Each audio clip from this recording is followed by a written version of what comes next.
The evening air hung heavy with the scent of grilled seafood and expensive sake at Hanako's, one of Tokyo's most exclusive restaurants. Hidden away on the 15th floor of a sleek glass tower in Ginza, it was the kind of place where reservations were made months in advance, and the clientele consisted of those whose names regularly appeared in financial newspapers. Miyako Tanaka moved between the tables with practiced grace, her steps silent on the polished wooden floor. At 27, she had the kind of face that blended into backgrounds, pretty but forgettable, with dark eyes that revealed little and a smile that appeared and disappeared like clockwork. Tonight she wore the standard uniform, a crisp black kimono-inspired dress with the restaurant's gold logo embroidered on the sleeve. "More sake for table 12, she whispered to Kenji, the head server, as she passed the bar. Kenji nodded without looking up, his hands busy arranging delicate slices of otoro tuna on a bed of ice. The American businessman again? That's his third bottle. Miyako gave a slight nod. His whole group is celebrating something big. They've ordered almost everything on the premium menu. For the past 2 hours, she had been serving a party of 6 businessmen who occupied the best table in the house, the one next to the floor-to-ceiling windows overlooking Tokyo's glittering skyline.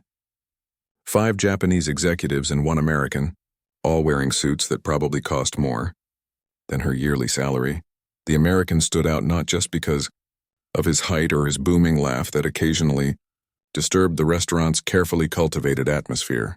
There was something about the way he carried himself, like a man accustomed to being the most important person in any room. "Your sake, sir," Miyako said softly as she approached the table, her eyes downcast in the traditional manner. The American, Ethan Reynolds according to the reservation, looked up at her with the slightly unfocused gaze of someone who had been drinking steadily all evening. He was in his mid-40s with salt and pepper hair cropped close at the sides and styled carefully on top. His face had the ruddy glow that came from good living, and his smile was too wide, too confident. "Thank you, sweetheart," he said in English, his voice carrying across the quiet restaurant. Miyako gave a small bow and began pouring the sake into his cup. Around the table, the Japanese executives watched with varying expressions, some amused, some embarrassed by their foreign colleagues' loudness. "We just closed a $50 million deal," Ethan announced to her, as if she had asked. "These gentlemen are now my business partners." He gestured around the table with a sweep of his arm that nearly knocked the sake bottle from Miyako's hands. "Congratulations, sir," she replied in careful English, stepping back slightly. "Would you like to order dessert?" One of the Japanese executives, Tanaka-san, the oldest of the group, gave her an apologetic smile.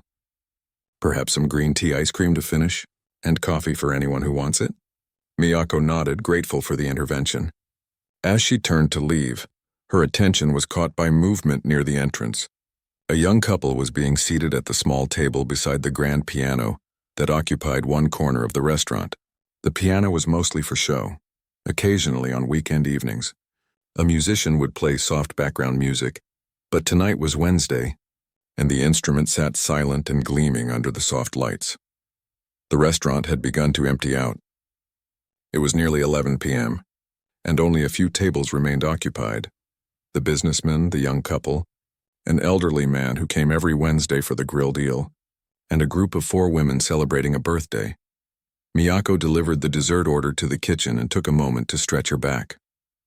She had been on her feet since the lunch service began at noon, and she still had another hour before her shift ended, followed by a 30-minute train ride to her small apartment in a less fashionable district of Tokyo. "Miyako-chan," called Yumi, one of the other waitresses, "table 12 is getting rowdy. The manager is watching." Miyako glanced toward the table and saw that Ethan Reynolds was now standing, gesturing animatedly as he told some story that had his companions laughing. Their laughter seemed more nervous than genuine, especially as the American's voice grew louder. "I'll check on them," Miyako said, straightening her uniform. As she approached with the tray of desserts and coffee, she could hear snippets of Ethan's story. Something about a business rival who had underestimated him and lost millions as a result. "The look on his face when we announced the merger," Ethan was saying, slapping his hand on the table for emphasis. "Worth every penny of what this dinner is costing me." Miyako began setting the desserts in front of each man, moving quietly and efficiently around the table. The Japanese executives acknowledged her with nods or murmured thanks. But Ethan Reynolds continued his story as if she were invisible, until, suddenly, she wasn't. Mid-sentence, Ethan stopped talking and turned toward the piano in the corner. The young couple seated nearby was taking photos of each other, the flash briefly illuminating the instrument. "Hey," Ethan said, his attention now fully on Miyako. "That piano. Does it work?"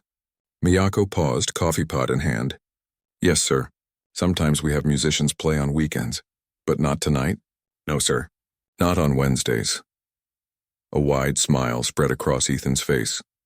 The kind of smile that suggested an idea had taken root, one that amused him greatly.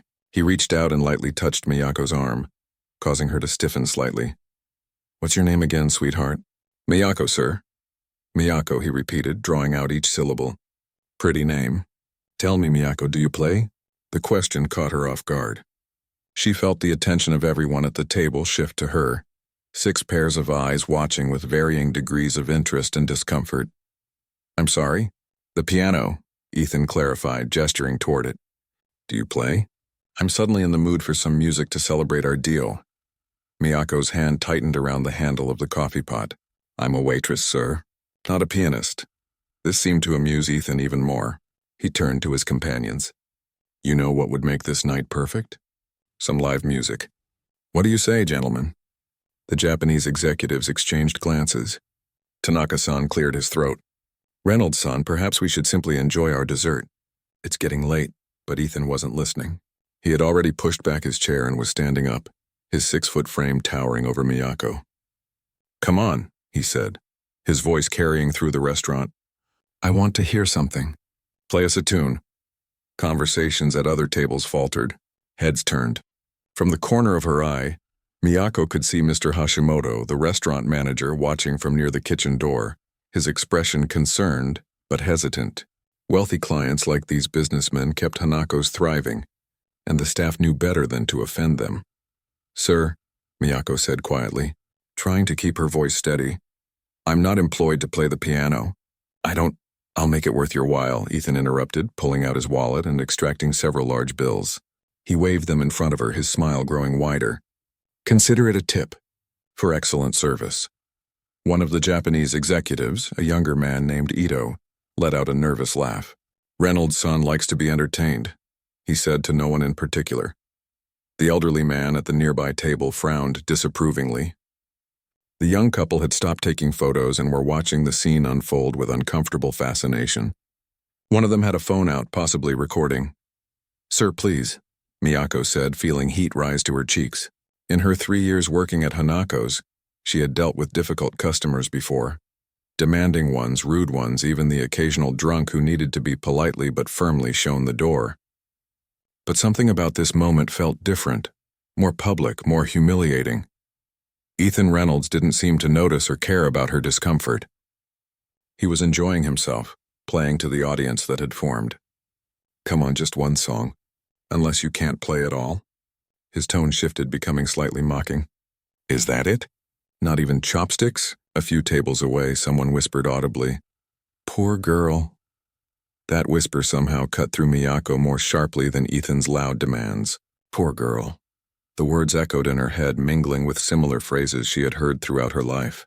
Poor girl having to drop out of school. Poor girl working 2 jobs. Poor girl giving up on her dreams. Mr. Hashimoto was moving toward them now, clearly preparing to intervene, though what he would say to a client who had just spent thousands of dollars remained uncertain. Before he could reach them, Miyako carefully set down the coffee pot on the table. She straightened her back, lifted her chin slightly, and looked directly into Ethan Reynolds' eyes. "One song," she said quietly. Ethan's eyebrows shot up in surprise, then lowered in satisfaction. "Excellent," he exclaimed, as if he had known all along she would agree. He gestured grandly toward the piano. "Ladies and gentlemen, we have a special performance tonight." As Miyako walked toward the piano, she could feel every eye in the restaurant on her. The weight of their gazes, some curious, some pitying, some amused, pressed against her back. She heard the scrape of chairs as people turned to watch, the murmur of voices speculating on what was about to happen. The distance to the piano seemed both endless and too short. With each step, Miyako felt something shifting inside her. A door long closed beginning to crack open, letting out feelings she had carefully locked away years ago. The piano bench was cool and smooth beneath her as she sat down.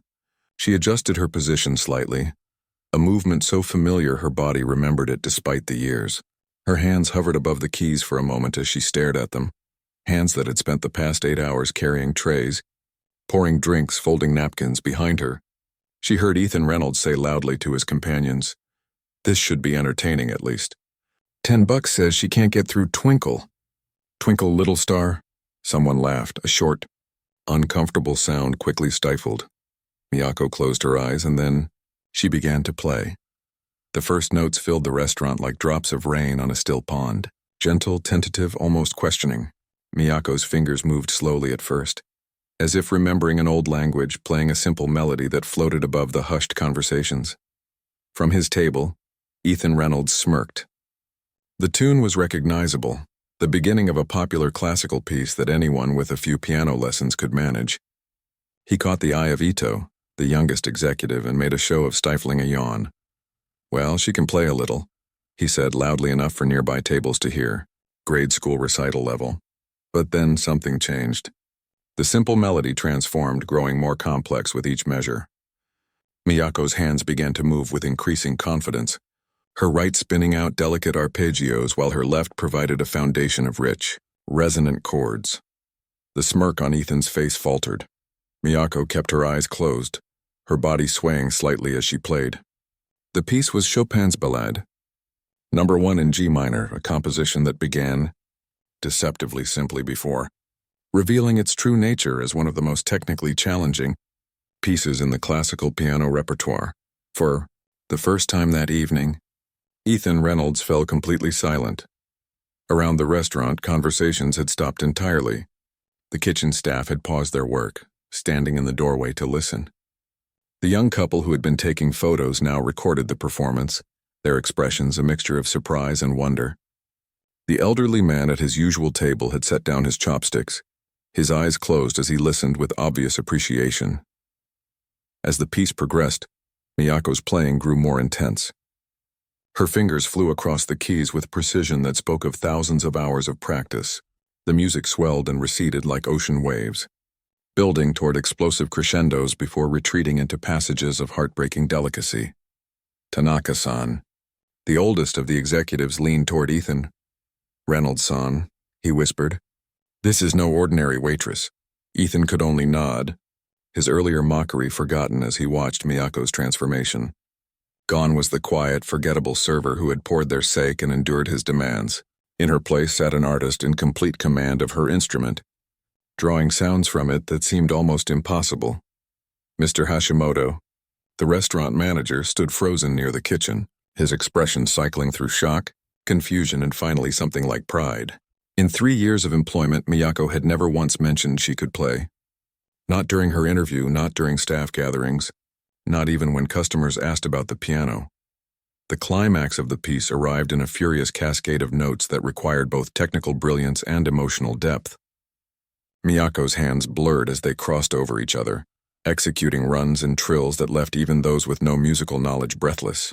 Her body language had completely changed, her back straight, her head held high, her presence suddenly filling the room as powerfully as the music she created.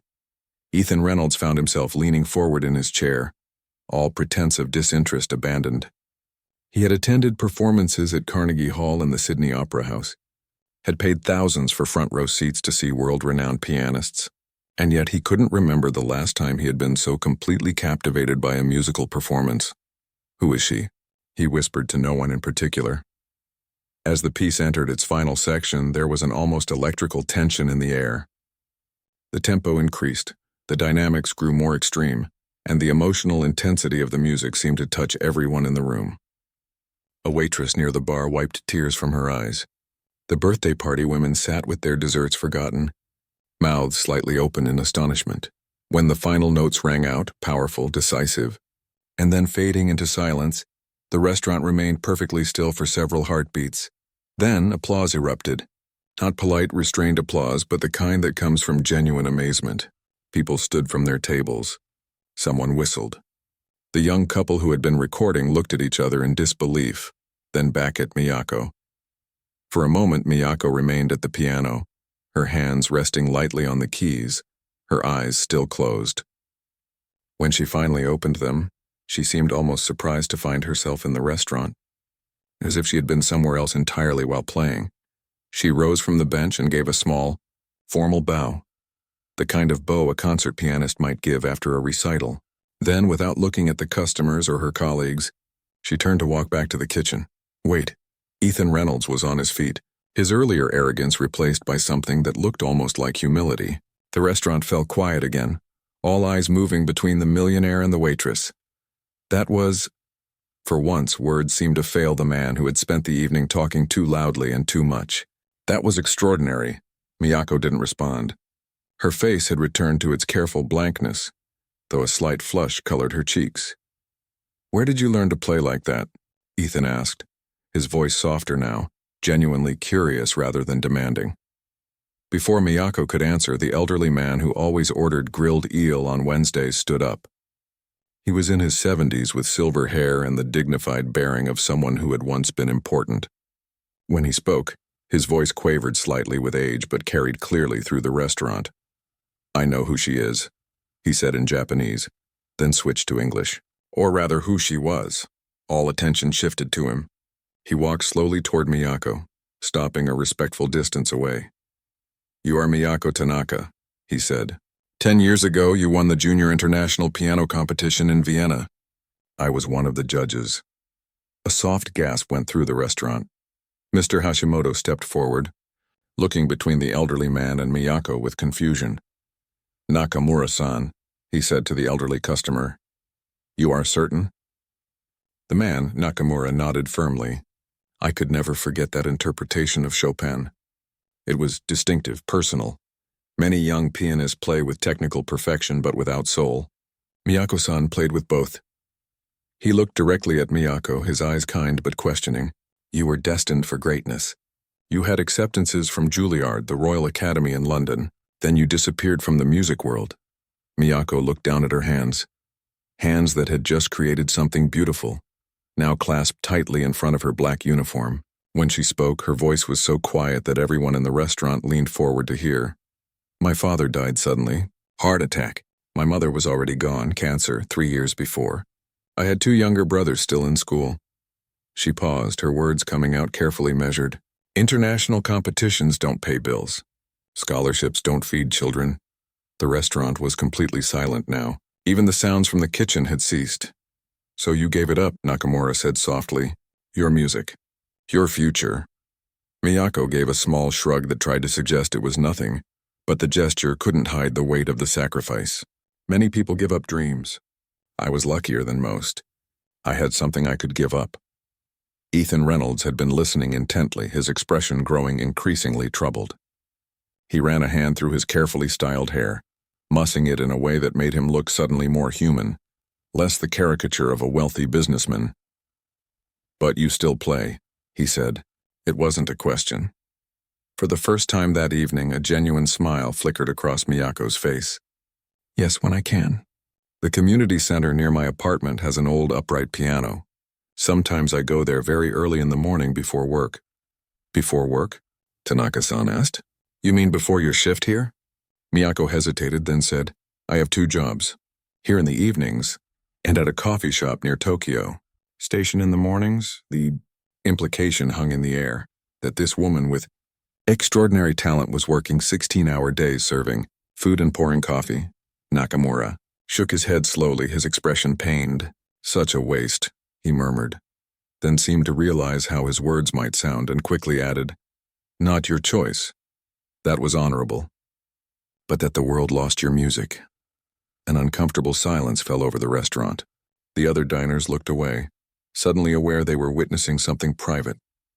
The staff by the kitchen shifted awkwardly, unsure whether to return to work or continue watching.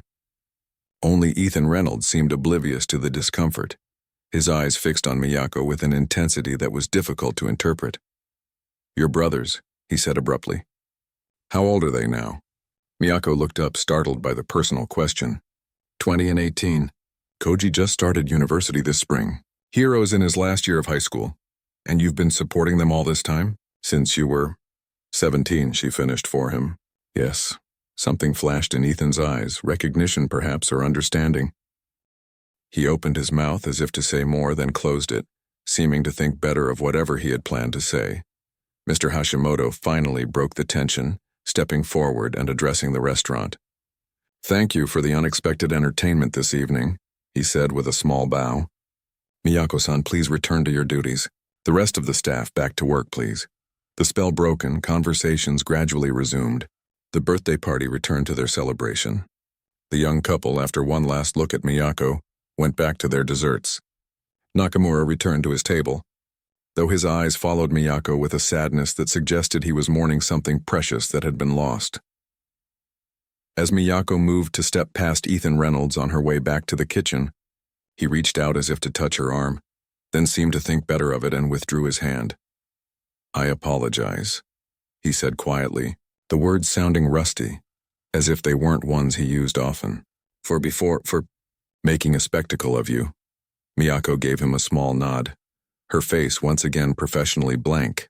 Will there be anything else for your table, sir? Ethan looked at her for a long moment, something unreadable passing across his features. Then he shook his head.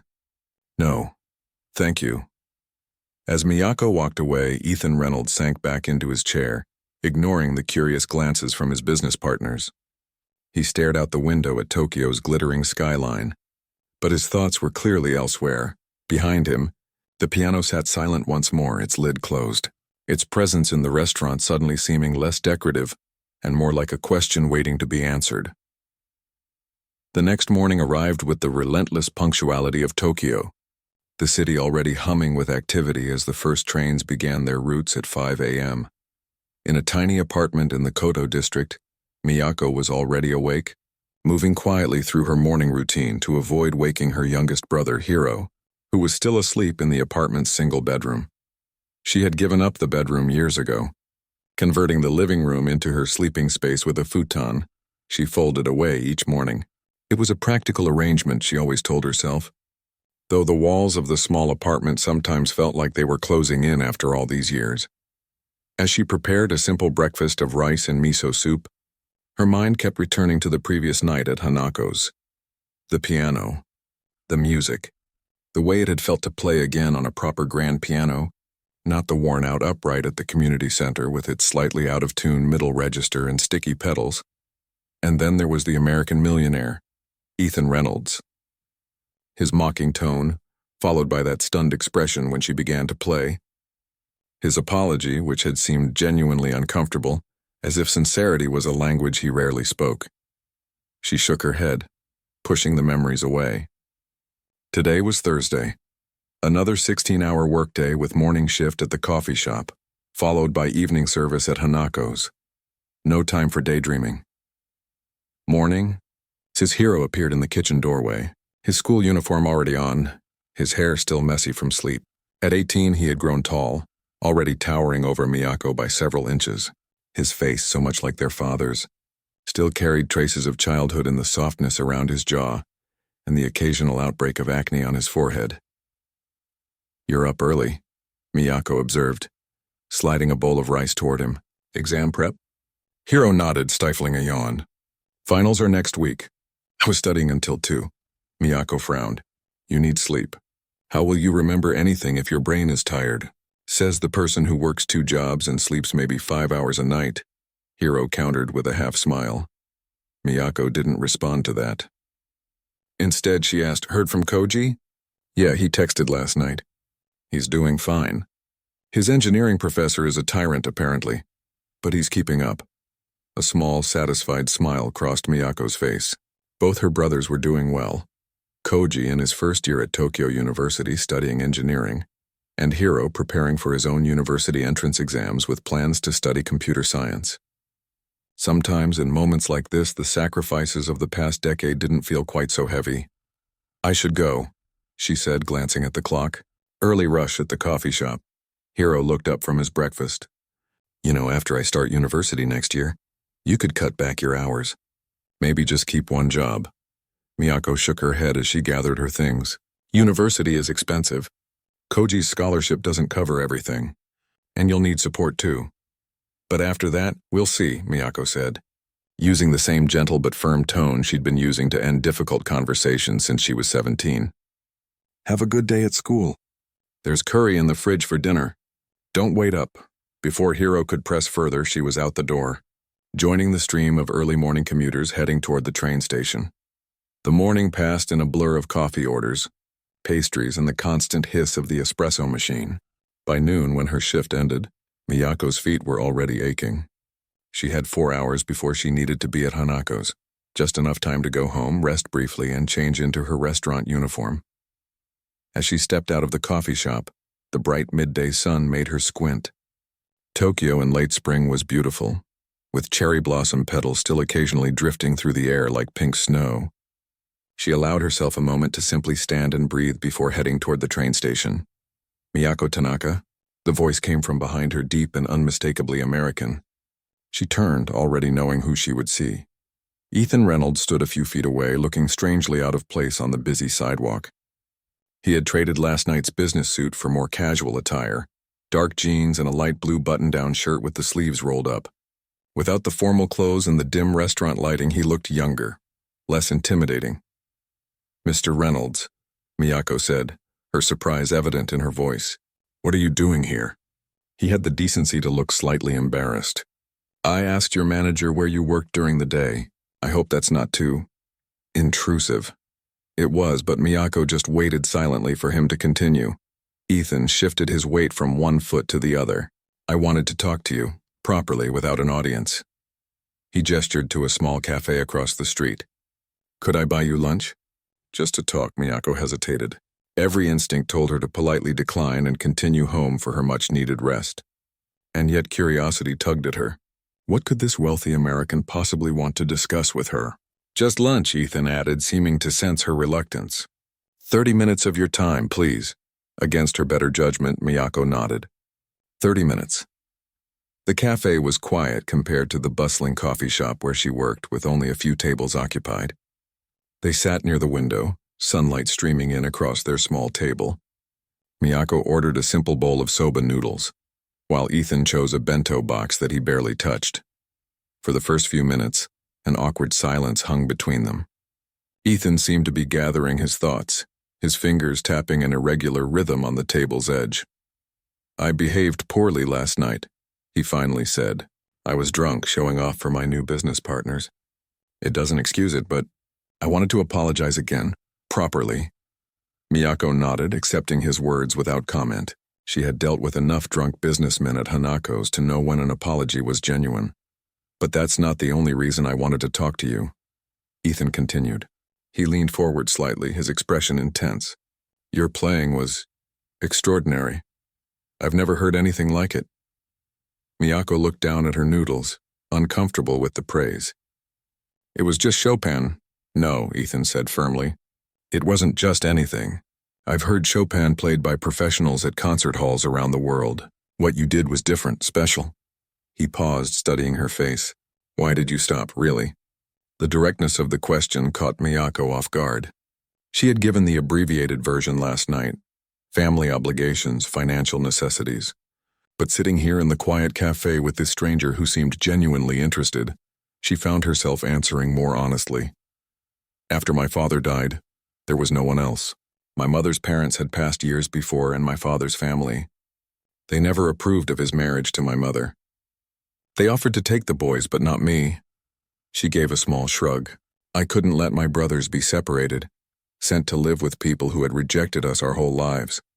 So I became their guardian. At 17, Ethan asked, his voice softening. In Japan, I couldn't legally be their guardian until I was 20. A neighbor, an older woman who had been kind to us, officially took the role until then. But in practice, yes, at 17. And your music? Miyako was quiet for a long moment. International competitions require travel. Conservatories demand full-time dedication. Practice takes hours every day. She looked up at him, her expression matter-of-fact rather than self-pitying. I had 2 young boys who needed stability, food, shelter, education. The choice wasn't difficult. Ethan sat back in his chair, absorbing her words. But you still play. A small smile touched Miyako's lips. Music isn't something you can simply cut out of yourself once it's become part of you. It would be like trying to remove your own heartbeat. For the first time since she had met him, Ethan Reynolds smiled, not the cocky grin from the restaurant, but something softer, more genuine. I understand that, actually. More than you might think. Miyako raised an eyebrow, curious despite herself. I grew up in a small town in Montana, Ethan said, surprising her with this unexpected glimpse into his past. My father worked in a lumber mill. We didn't have much, but he saved enough to buy an old guitar from a pawn shop when I was 10. His eyes took on a distant quality, as if looking back through the years. Music was my escape. I played until my fingers bled, learned every song I could. I wanted to be a musician. What happened? Life, Ethan said simply.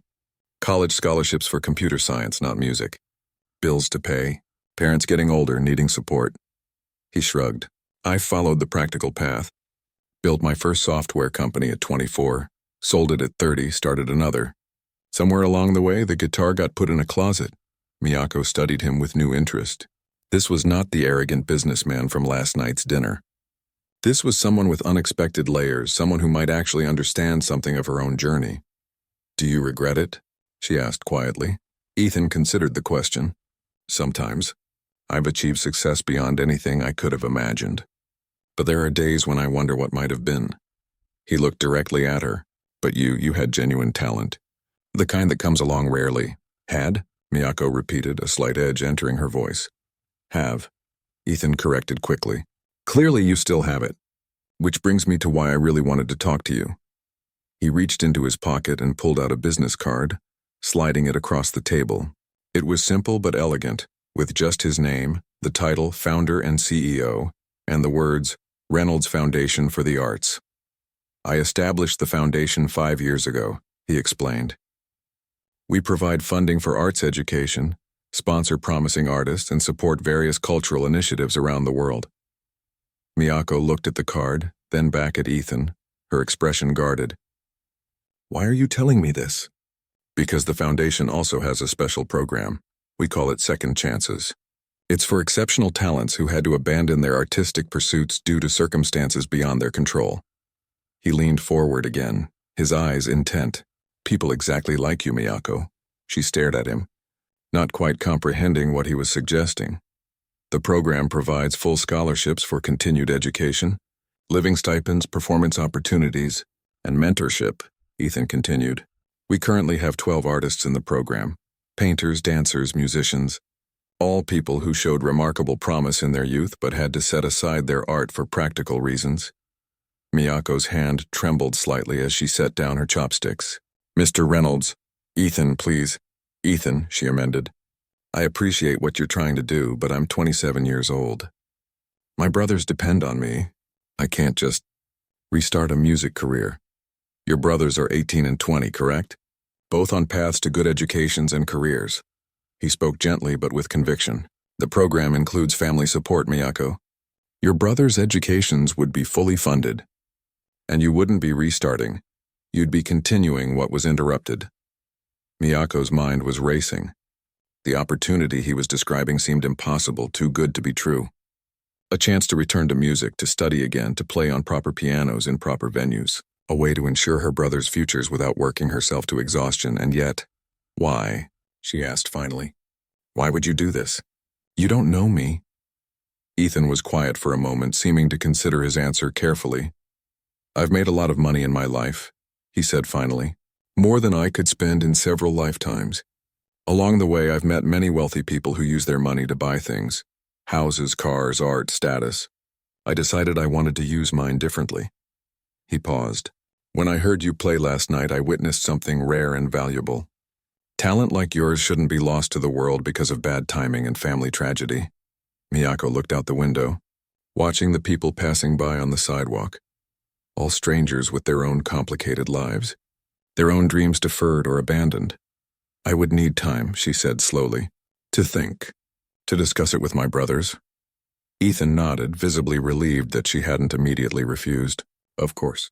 Take all the time you need. He glanced at his watch and stood up. I've kept you longer than the promised 30 minutes. I apologize. As they walked out of the cafe together, Miyako tucked his business card carefully into her bag. The spring air felt different somehow, lighter, filled with possibilities that hadn't existed an hour ago. "Will you be at Hanako's tonight?" she asked. Ethan shook his head. "I'm flying back to California this evening, but..." He pulled out his phone. "May I give you my direct number? In case you have questions, or when you make your decision." Miyako nodded, then recited her own number for him to save. As he entered it into his phone, she noticed for the first time a small tattoo on the inside of his wrist, partially visible beneath his rolled-up sleeve, a simple musical note.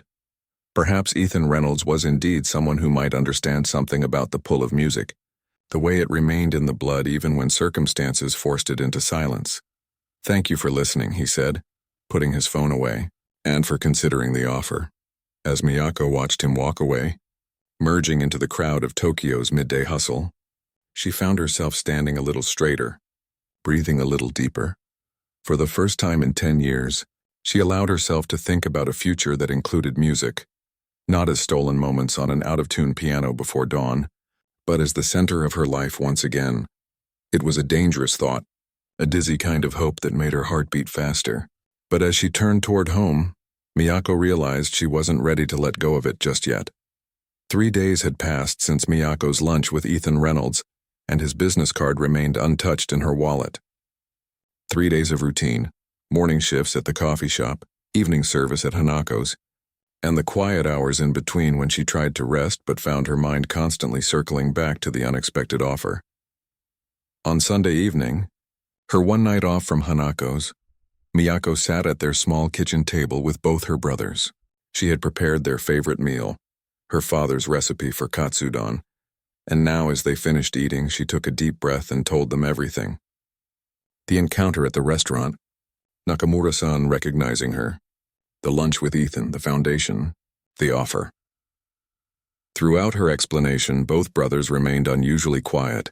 Koji, home from university for the weekend, listened with his brow furrowed in concentration. Hiro's eyes grew wider with each new detail.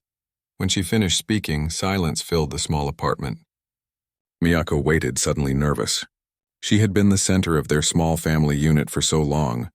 The provider, the decision-maker, the one who kept everything running. Now she was considering a choice that would change all their lives, and she found herself desperately wanting their approval. "So," she said finally, when neither brother spoke, "what do you think?" Hiro and Koji exchanged a look that Miyako couldn't quite interpret. Then Koji, always the more serious of the two, leaned forward. "This American millionaire," he said carefully. "You trust him? This offer is legitimate?" Miyako hesitated. "I've researched his foundation online. It exists and it does exactly what he described. The Second Chances program has been running for 3 years. There are interviews with the artists they've supported." "But why you?" Hiro asked. "He heard you play once and decided to offer you this opportunity." "It seems too good to be true," Miyako finished for him. "I know. I've been thinking the same thing." Koji pulled out his phone and began typing. "Reynolds Foundation for the Arts," he muttered as he searched. After a few moments of scrolling, he looked up. "The foundation's endowment is over $50 million. Ethan Reynolds donated most of his fortune to it after selling his second company for nearly $1 billion 5 years ago." Hiro whistled softly. "So he really is that rich. And the foundation seems legitimate," Koji continued, still reading from his phone. "They have partnerships with Juilliard, the Royal Academy in London, the Tokyo University of the Arts." He looked up at Miyako. "Places you were accepted to before." He didn't finish the sentence. He didn't need to. "Before their father died, before everything changed, I still don't understand why," Hiro said. "Why would he do this for someone he just met?" Miyako thought back to the musical note tattooed on Ethan's wrist. The way his eyes had softened when he talked about his childhood guitar. "I think he sees something of himself in my situation," she said slowly. "He also gave up music for practical reasons. But unlike me, he found success in another field. Maybe this is his way of, I don't know, correcting what he sees as an injustice. Or maybe he just fell in love with your playing," Hiro suggested, a small smile appearing on his face. "You were always the best, sis. Everyone said so even back then." Miyako felt a flush of embarrassment at her brother's praise. "It's been 10 years since I had proper training.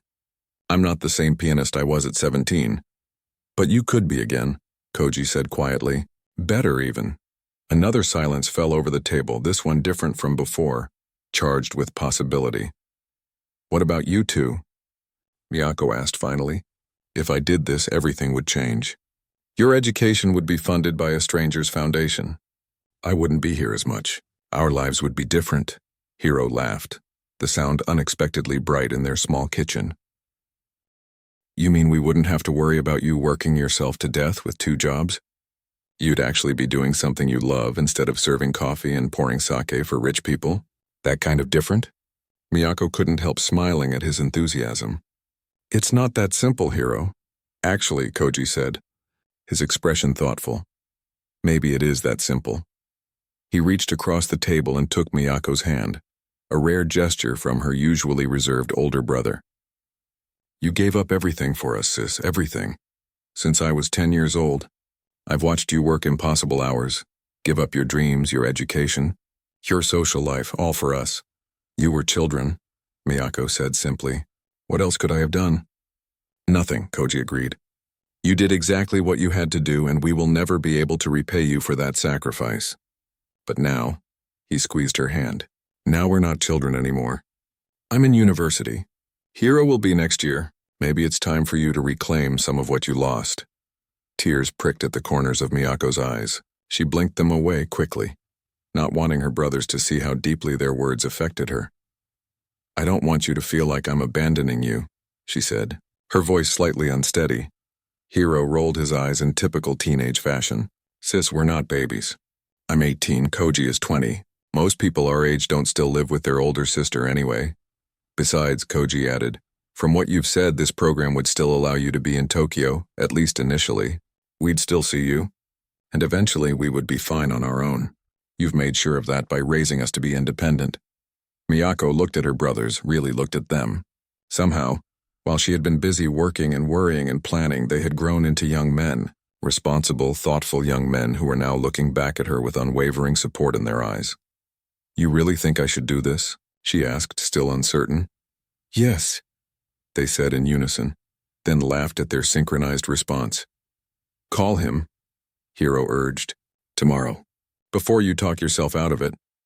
Miyako took a deep breath, feeling as though she stood on the edge of a cliff, preparing to step into empty air.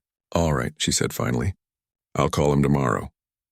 The next morning, Miyako woke before dawn as usual, but instead of immediately preparing for work, she sat on the edge of her folded futon in the dim light of early morning and pulled out her phone and Ethan's business card.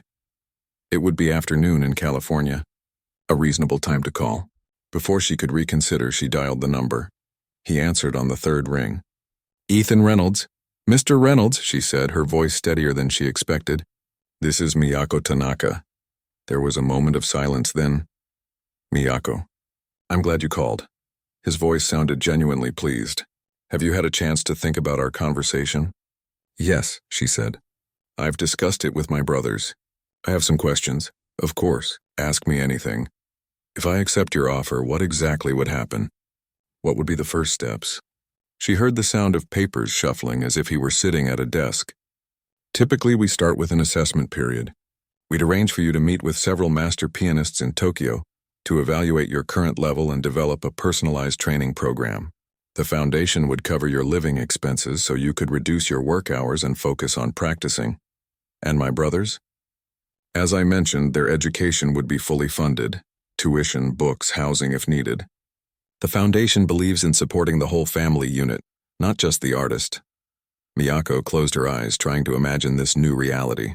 How long would the program last? That depends on your progress and goals, Ethan said. Some of our artists have completed intensive 2-year programs and then moved into professional careers. Others have taken longer paths. The support continues until you're established in your field. It sounded too perfect, too generous. Miyako's natural caution made her search for the catch. And what does the foundation expect in return? She asked directly. There was a brief pause before Ethan answered. Commitment to your art, regular progress evaluations, participation in foundation events when possible, and eventually, when you're in a position to do so, mentorship of future program participants. His voice softened slightly. This isn't a business transaction, Miyako. The foundation doesn't profit from your success, at least not financially. Our return is seeing extraordinary talents like yours flourish. Miyako took a deep breath. I'm interested, she said finally. But I'd like to meet with someone from the foundation in person before making a final decision. Absolutely, Ethan replied, sounding pleased. As it happens, our program director for Asia, Yumi Watanabe, is based in Tokyo. I can arrange for you to meet with her this week. Miyako felt a small wave of relief at the Japanese name. Somehow, the idea of meeting with someone who might understand her cultural context made the whole thing seem less foreign, less intimidating. That would be good, she said. Thank you. Thank you, Miyako, Ethan said, and she could hear the smile in his voice. For considering this, for being willing to take a chance. After they hung up, Miyako sat in the quiet of the early morning, listening to the soft sounds of her brothers sleeping in the other room. For so long, every decision she had made had been about survival, keeping their small family afloat, making sure bills were paid, food was on the table, education continued. The idea of making a choice based on passion, on possibility, felt almost forbidden, and yet, as the first light of dawn began to filter through the curtains, Miyako felt something she hadn't experienced in years. A lightness in her chest, a sense of opening doors rather than closing ones. 2 days later, Miyako sat in a modern office building in Roppongi, across from an elegant woman in her 50s who introduced herself as Yumi Watanabe, Asia Director for the Reynolds Foundation for the Arts.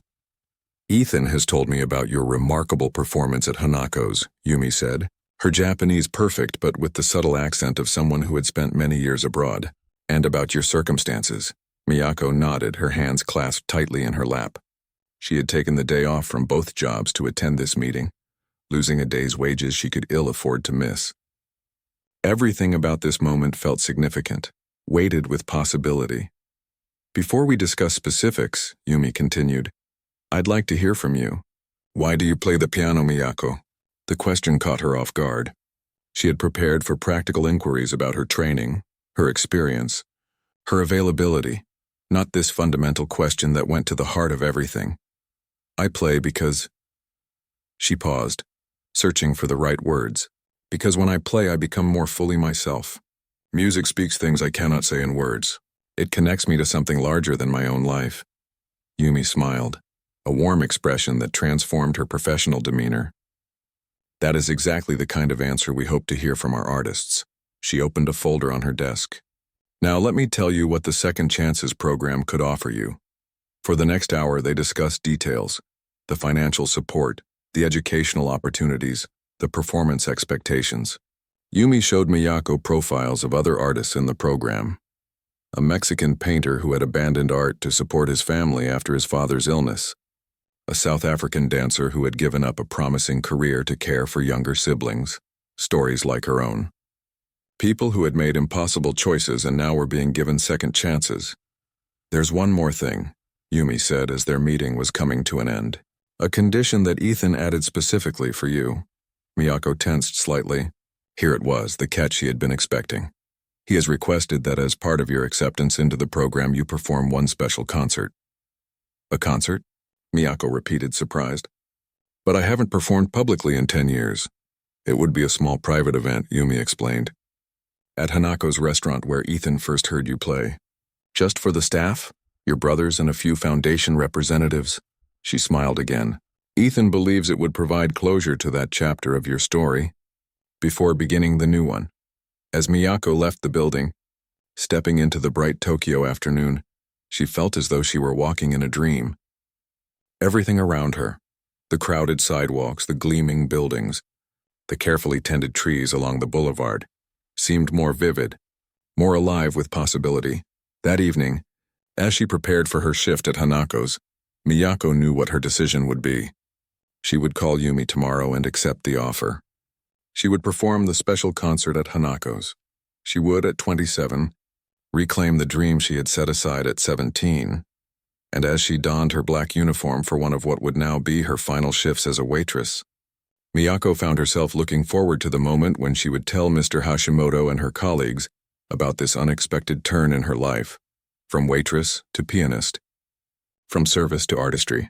from obligation back to passion. It was, she realized with a sense of wonder, the kind of story people might tell someday, the kind that began with a demanding millionaire, a reluctant waitress, and a piano that sat waiting in the corner of an upscale Tokyo restaurant. 1 month later, Hanako's restaurant looked different than Miyako had ever seen it. The tables had been rearranged to create a small performance space around the grand piano. Soft lighting focused on the instrument, making it gleam like a black mirror under the warm glow. A sense of anticipation hung in the air, along with the subtle scent of fresh flowers arranged in elegant displays throughout the room. Tonight, Miyako would not be serving sake or carrying trays of sashimi. Tonight, she was the guest of honor. In the small staff room that had been converted into a makeshift green room for the occasion, Miyako sat quietly, trying to calm her racing heart. She wore a simple black dress, new, purchased specifically for this performance with money advanced from the foundation. Her hair, usually pulled back in a practical style for work, now fell in soft waves around her shoulders. A gentle knock at the door broke her concentration. "Come in," she called, expecting Yumi Watanabe, who had been checking on her periodically throughout the evening. Instead, it was Mr. Hashimoto, the restaurant manager, who entered. In his hands, he carried a small wooden box. "Miyako-san," he said formally, though his usually stern expression had softened. "The guests are beginning to arrive. Are you ready?" Miyako nodded, though ready seemed like such an inadequate word for the storm of emotions within her. Over the past month, she had practiced for hours each day, gradually reducing her work hours as the foundation's support began. Tonight would be her last evening at Hanako's, not as an employee, but as a performer. "I wanted to give you something, Mr. Hashimoto continued, holding out the wooden box. "From all of us who have worked with you these past 3 years." Surprised, Miyako accepted the box and carefully opened it. Inside, nestled on a bed of dark blue velvet, was a delicate silver bracelet. Small charms dangled from it, a piano, a cherry blossom, and what looked like a tiny sake cup. "The staff took up a collection," Mr. Hashimoto explained, looking slightly embarrassed by this display of sentiment. "We wanted you to have something to remember us by as you begin your new journey." Tears pricked at Miyako's eyes. She had expected her colleagues to be happy for her, perhaps even a little envious. She hadn't expected this kind of genuine support, this celebration of her changing fortune. "Thank you," she said, slipping the bracelet onto her wrist. "I don't know what to say." Mr. Hashimoto gave a small nod, his usual formality returning. "Your brothers have arrived. They're seated in the front row, and Mr. Reynolds just called from his car. He'll be here in 10 minutes. Ethan was coming. Miyako had known this, of course. The whole event had been his idea. But somehow the confirmation of his imminent arrival made everything feel more real, more significant. "I'll be ready," she promised. After Mr. Hashimoto left, Miyako stood and moved to the small mirror on the wall. The woman who looked back at her seemed both familiar and strange, still Miyako, but somehow different, less tired, more hopeful. The past month had been a whirlwind. After accepting the foundation's offer, she had begun working with a renowned piano instructor from Tokyo University of the Arts, gradually rebuilding her technique, her stamina, her confidence.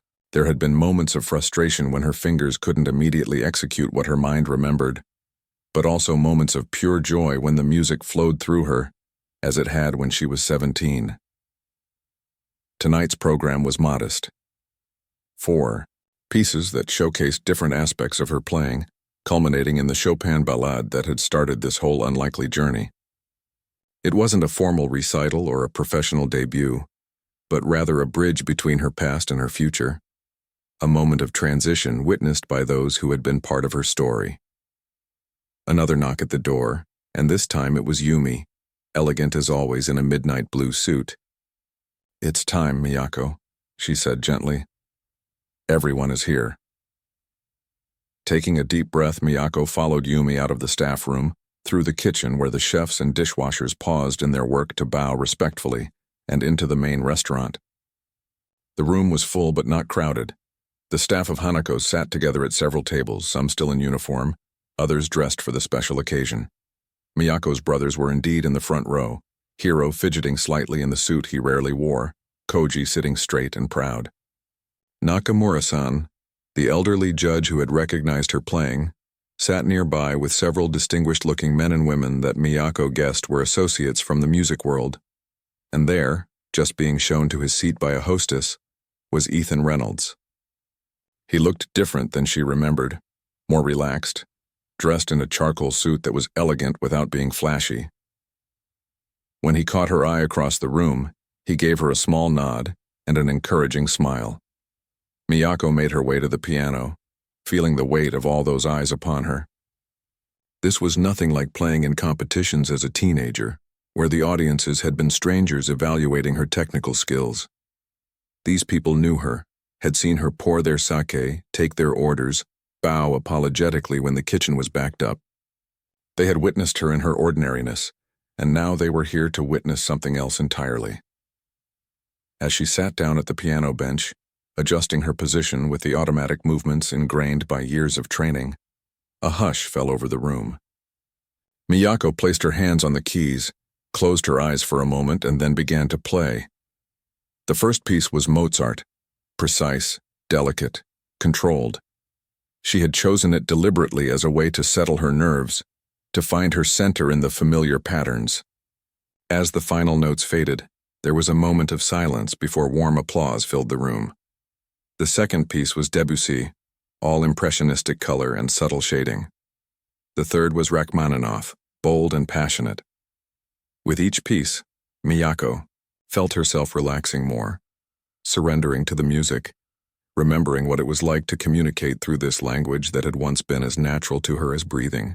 And finally, Chopin. As she began the opening phrases of the Ballad No. 1 in G minor, Miyako allowed herself to glance briefly at Ethan. He sat completely still, his expression one of intense focus, as if he were trying to memorize every note, every nuance of her interpretation. This time, as she played the piece that had changed the course of her life, Miyako wasn't thinking about technique or expression, or even the audience. She was simply telling a story, her story, through Chopin's notes.